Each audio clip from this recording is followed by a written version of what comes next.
দেশপ্রেম ও ঈমান। একটি ছোট্ট গ্রামে থাকতো রহমান নামে এক তরুণ। সে খুব সাধারণ মানুষ ছিল, কিন্তু তার হৃদয়ে ছিল আল্লাহর প্রতি গভীর ভালোবাসা আর নিজের দেশের প্রতি অগাধ মমতা। একদিন গ্রামের মসজিদের ইমাম সাহেব খুতবায় বললেন, যে ব্যক্তি নিজের দেশকে ভালোবাসে সে তার মানুষের জন্য দোয়া করে, অন্যায় থেকে রক্ষা করতে চায়, এটাই ঈমানের অঙ্গ।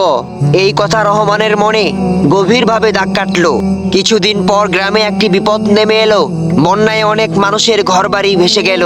অনেকেই শুধু নিজের পরিবার নিয়েই ব্যস্ত হয়ে পড়লো, কিন্তু রহমান চুপ করে থাকলো না। সে বলল, এই দেশ আমার, এই মানুষ আমার ভাই। আমি যদি তাদের পাশে না দাঁড়াই তাহলে আমার ঈমানের প্রমাণ কোথায়? সে নিজের সামান্য সঞ্চয় দিয়ে অসহায়দের সাহায্য করলো। রাতের পর রাত জেগে সে মুসলমানদের নিরাপদ স্থানে পৌঁছে দিল। তার এই কাজ দেখে গ্রামের অন্যরাও এগিয়ে এলো। কিছুদিন পর পরিস্থিতি স্বাভাবিক হলো। ইমাম সাহেব একদিন রহমানকে ডেকে বললেন, তুমি শুধু মানুষকে সাহায্য করনি, তুমি প্রমাণ করেছো দেশপ্রেম শুধু কথায় নয়, কাজে। রহমান একটু হাসলো আর বলল, আমি শুধু আমার দায়িত্ব পালন করেছি।